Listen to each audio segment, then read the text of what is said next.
Hello and welcome. Welcome to Blossom and Breathe, your weekly haiku inspiration. And throughout the entire month of March, I have been sharing with you all about breathing. And this week, in the last week of the month, it is the way of breath. And a couple of years ago, I read a book called Breath by James Nestor. And if you've ever read it, it's a fascinating book that explores how our modern way of breathing has regressed over time.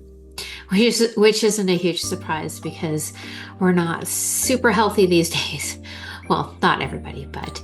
So he explains the vital role of nasal breathing and how mouth breathing can lead to a host of health issues, from poor sleep and fatigue to increased stress and anxiety.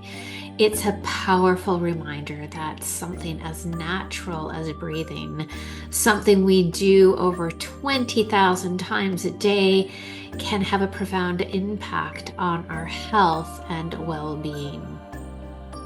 So here is a quote from his book. "Breathe normally through the nose and hum any song or sound. Practice for at least 5 minutes a day, more if possible." And this is something I actually have not tried, and I'm like, I should revisit some of these things in his book. But through my regular yoga and meditation practice, I've become more mindful of my breath, learning to breathe deeper and more intentionally. I naturally breathe through my nose most of the time, even when I'm asleep, so I have been told. But I had never fully considered how the way we breathe affects every system in the body.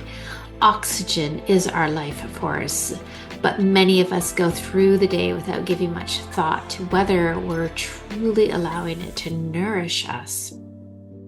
For years, my breathing was shallow, stuck in my chest, rather than flowing into my belly. Without realizing it, I was limiting the full intake of life-giving oxygen, which only fueled stress and anxiety.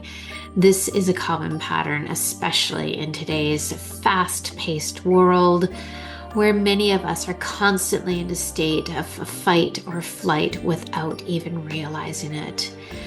When we take shallow breaths, we send signals to the nervous system that we're under stress, even if we're not consciously aware of it. Learning to slow down and breathe deeply has been a game changer for me. I've had to do this a few times this week. I've had some challenges and bumps in the road, and it has helped.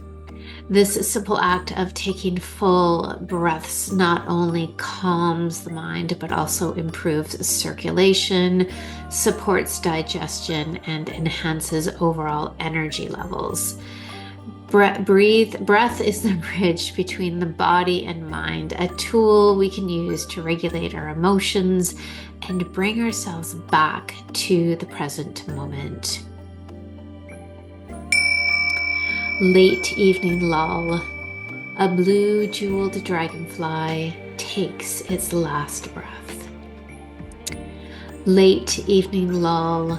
A blue jeweled dragonfly takes its last breath. Have you ever explored different breathing techniques? So I'm wishing you a fantastic week as we end the month of March and going into April. The theme is going to be all about spring and the cherry blossoms. So I will see you again next week.